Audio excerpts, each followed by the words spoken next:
Yang kamu maksud open BO itu setelah PHK kamu ndak tahu keluarga bahwa kamu di PHK, kemudian kamu juga butuh biaya kuliah, biaya hidup dan lain-lain, terus kamu kerjanya kerja open BO yang kamu bilang tadi itu adalah terjerumus. Open BO itu maksudnya apa ini? Saya kurang paham ini, mohon maaf ini ya.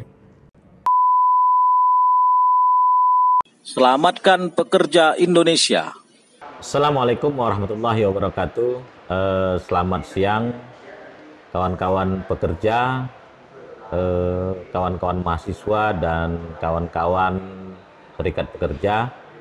Alhamdulillah hari ini saya habis mengikuti sebuah kegiatan di salah satu hotel di Sumatera Utara, dan siang ini saya kedatangan seorang tamu yang menurutnya sekitar 5 hari yang lalu sudah mencari-cari saya melalui pihak manajemen saya. Dalam kesempatan ini dia ingin curhat lah istilahnya, karena dia sudah bekerja di sebuah perusahaan, namun dia terkena PHK sekitar beberapa bulan yang lalu di masa COVID sekarang ini. Pekerja wanita yang merupakan tamu saya hari ini ternyata memiliki banyak beban keluarga dan beban pribadi, karena berkebetulan dia adalah merupakan seorang mahasiswa yang ternyata selama ini kuliahnya itu atau biaya hidup dia selama kuliah dan juga membantu biaya hidup keluarganya melalui pekerjaan atau upah yang selama ini dia terima. Dalam kesempatan ini dia hadir kemari dengan harapan selain mungkin curhat, juga berharap agar tidak terjadi lagi apa yang telah terjadi kepadanya setelah pasca di PHK. Oke, untuk tidak memperpanjang pengantar, langsung saja dengarkan cerita dan diskusi kami terkait bagaimana kondisi pasca si pekerja wanita tadi di PHK dan apa kegiatan dia akhir-akhir ini. Oke, sahabat-sahabat sekalian yang peduli terhadap ketenagakerjaan, saat ini di depan kita sudah hadir salah satu pekerja yang merupakan korban dari PHK yang telah saya sebutkan sebelumnya. Kepada si adik, silahkan perkenalkan dirinya. Ya, sebelumnya makasih buat abang yang udah nyempatkan waktunya untuk ketemu sama aku gitu kan. Aku di sini mau kenalin, nama aku. Asal aku dari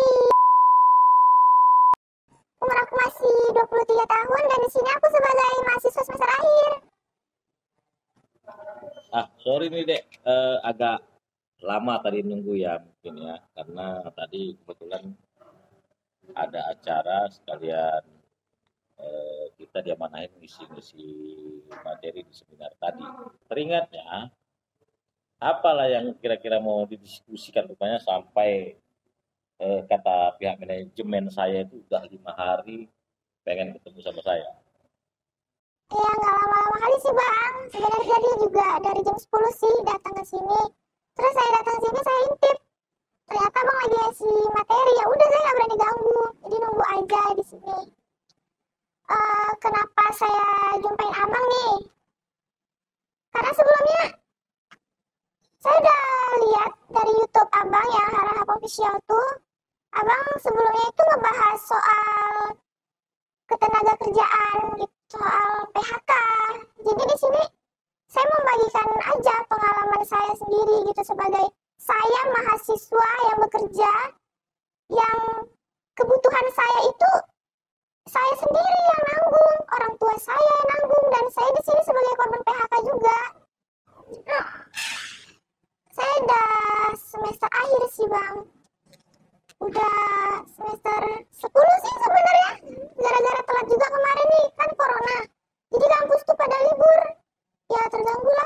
dapat semuanya. Saya tuh kuliah di jurusan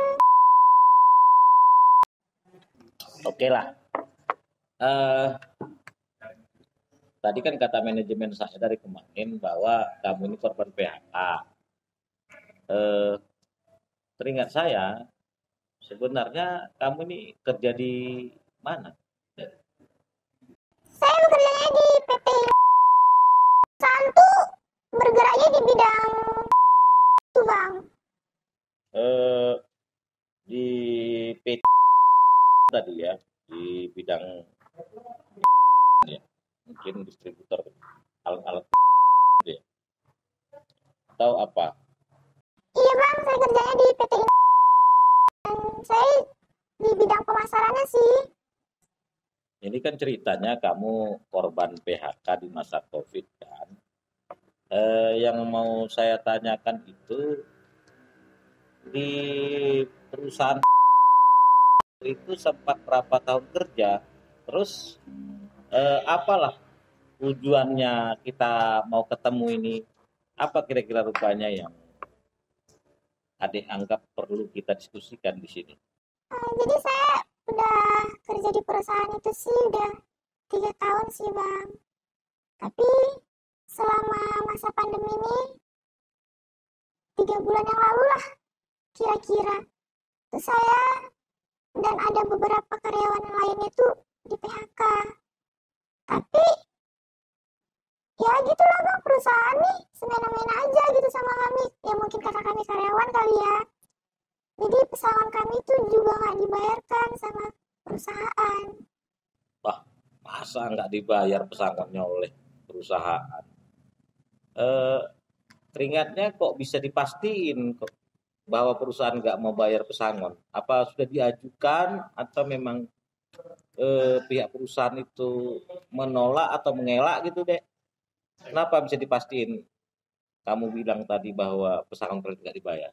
Sebenarnya saya dan kawan-kawan yang lain yang udah di PHK itu juga kan udah mempertanyakan ke perusahaan.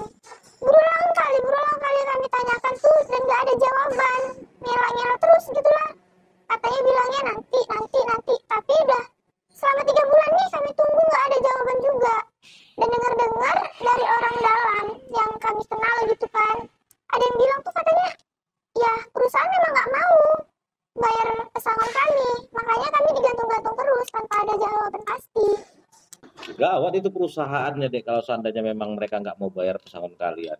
Karena pasti melanggar Undang-Undang Nomor 13 Tahun 2003.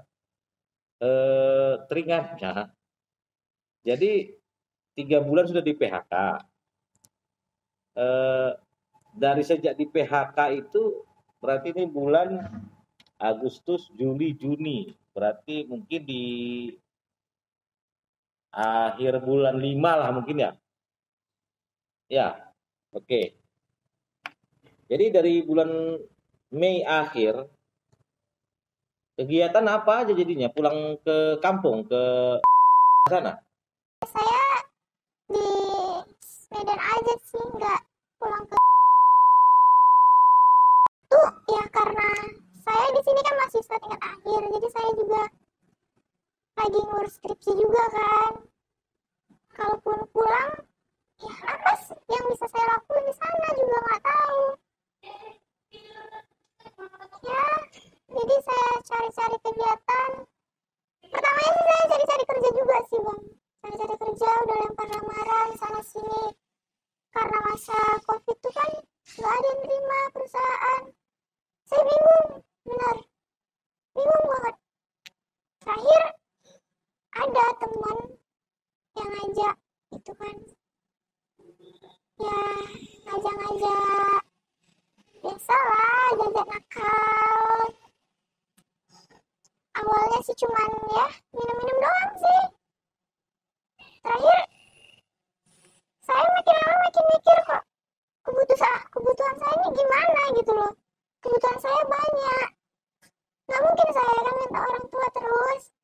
Orang tua saya juga di kampung susah. Saya di sini ya makan nggak makan. Kadang ada temen lah yang ngasih makan. Ada teman yang baik. Ya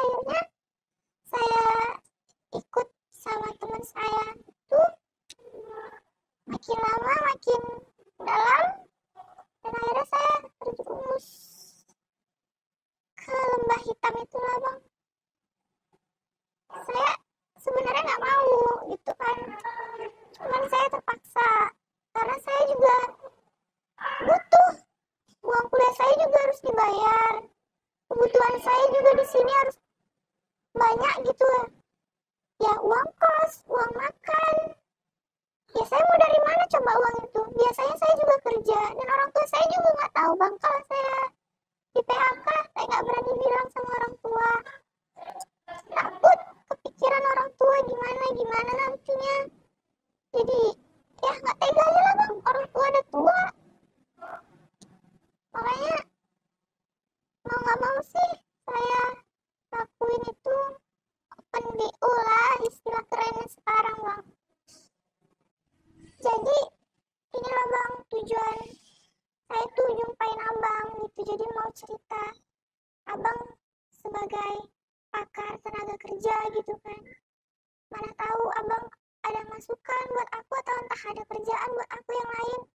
Jujur gitu bang, aku gak mau gitu loh terjerumus terus ke dalam dunia yang gelap kayak gini.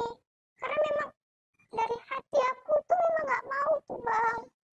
Sedih sendiri tuh bang, ingat orang tua gitu kan, di kampung udah tua. Tapi aku gak ada jalan lain, gak ada pilihan lain. Uang kuliah aku harus dibayar. Apalagi masa pandemi kemarin nih, gak ada sama sekali potongan uang kuliah dari universitas tuh bang. Ya aku bingung dong, kerja enggak. Untuk makan aku gimana, kan gak mungkin aku juga bergantung sama temen terus kan. Ya salah satunya juga sih aku mau kasih tahu sama kawan-kawan juga, kalau bisa janganlah kayak aku begini kan. Aku sadar aku salah, tapi aku nggak mau ada orang lain yang sama kayak aku. Jadi intinya tuh bang, mau nanya sama bang gimana, apa yang harus aku lakuin untuk kedepannya supaya aku tuh nggak terjerumus lagi ke lembah hitam yang kayak gini. Oke, sebelum saya jawab ini, Dek, saya mau nanya juga nih sedikit, ya nambah-nambah pemahaman saya lah ya. Yang kamu maksud open BO itu setelah PHK kamu ndak tahu keluarga bahwa kamu di PHK, kemudian kamu juga butuh biaya kuliah, biaya hidup dan lain-lain, terus kamu kerjanya kerja open BO yang kamu bilang tadi itu adalah terjerumus. Open BO itu maksudnya apa ini? Saya kurang paham ini, mohon maaf ini ya. Jadi loh bang, open BO tuh kayak ya bookingan, kayak wanita bookingan. Jadi nemenin ya om atau siapalah gitu yang nge-booking gitu.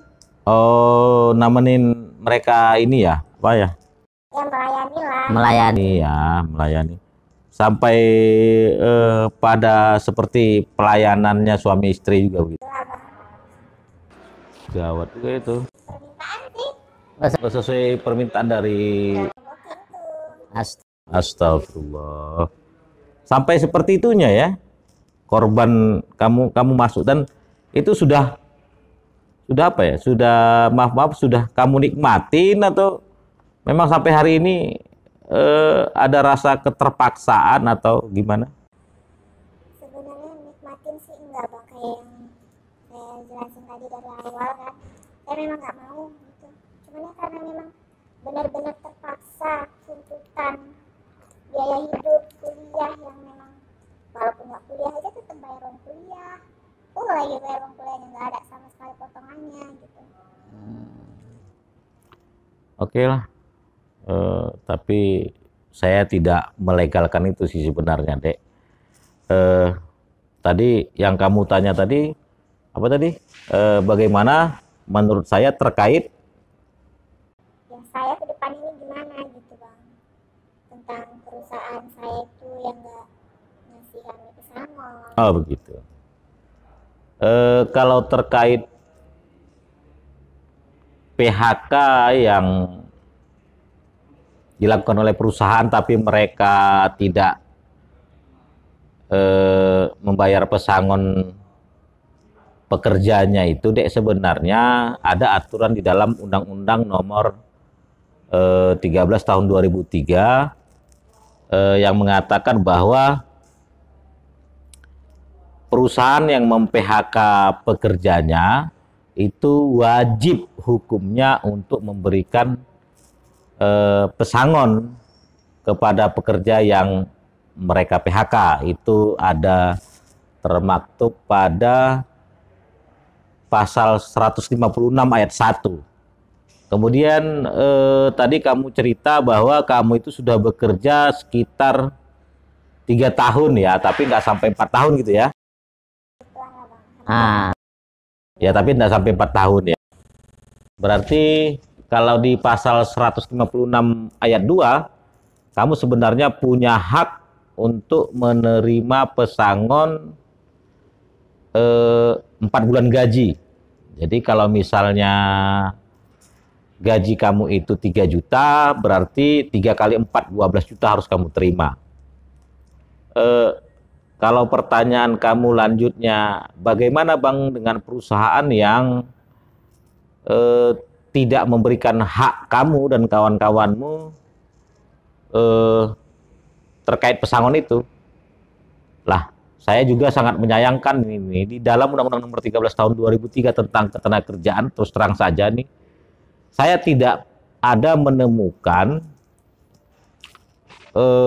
salah satu pasal yang tegas yang mengatakan bahwa pekerja yang di PHK oleh perusahaan itu apabila tidak dibayarkan, maksud saya begini, saya tidak menemukan satu pasal pun di dalam Undang-Undang Nomor 13 Tahun 2003 yang menegaskan apa sanksi hukum bagi perusahaan atau pengusaha yang tidak membayar pesangon bagi tenaga kerja yang atau bagi pekerja yang mereka PHK. Ini yang bahaya. Ya, harapan kita mungkin video ini didengar oleh pemerintah, khususnya legislatif, untuk menelaah ulang undang-undang ini terkait sanksi hukum yang harus diberikan kepada pengusaha dan ataupun perusahaan yang tidak membayar pesangon bagi pekerja yang telah di PHK oleh pihak perusahaan. Tapi memang karena adanya karena termaktubnya di dalam pasal 156 bahwa perusahaan wajib membayar pesangon pekerja yang di PHK oleh mereka, tetap ada langkah hukum deh. Langkah hukumnya itu misalnya adik bisa melakukan penyelesaian sengketa melalui bipartit, pihak pekerja, serikat pekerja dengan perusahaan. Tapi kalau memang tidak selesai dan tidak ada solusi, ya kan, adik bisa melalui jalur pengadilan hubungan industrial. Tetapi sebenarnya kalau saran saya sih, pastiin dulu perusahaan, suratin secara resmi kamu dengan beberapa kawanmu mempertanyakan perusahaan. Perusahaannya masih ada ya? Masih berjalan ya? Oke. Memang ada perusahaan yang tanda petik kurang ajar mengambil manfaat di masa COVID ini dengan mem-PHK dan merumahkan pekerjanya. Jadi coba kalian buat surat surat resmi, pertanyakan kepada perusahaan. Kalau sudah jelas memang mereka tidak mengeluarkan pesangon kamu dan pesangon kawan-kawanmu yang di PHK itu, maka kita juga masih yakin bahwa pasal 156 ayat 1 itu bukan pasal yang bisa dipermainkan oleh pengusaha. Saya juga akan cari telaah dengan adanya kewajiban pembayaran pesangon pada pasal 156 dan itu dilanggar, undang-undang itu dilanggar, berarti kan pelanggaran undang-undang. Berarti bisa-bisa kalau kita melakukan pelaporan kepada pihak berwenang gitu. Tapi memang dalam sistem ketenagakerjaan itu jalannya itu melalui bipartit, kemudian tripartit, hubungan industrial. Ya, kalau terkait tentang pekerjaan kamu pasca kamu di PHK dan untuk membiayai hidup kamu, ini mohon maaf nih, saran saya janganlah kamu mencari uang atau biaya hidup dengan cara praktis ataupun pragmatis. Ya, coba pikirkan ulang, masih banyak pekerjaan yang lebih baik mungkin yang yang bisa kamu lakukan. Insya Allah kalau niat kamu lurus, kamu memang bertaubat, berdoa, kamu punya agama ya. Nah, semua agama melarang kegiatan-kegiatan yang seperti kamu sebutkan. Ya berdoa sajalah, mudah-mudahan Tuhan memberikan kamu jalan yang lebih baik. Saya rasa itu aja lah sementara diskusi kita deh ya. Nanti kalau ada yang mau dibicarakan lagi nanti hubungin pihak manajemen saya, karena saya juga mau kembali ke lokasi acara.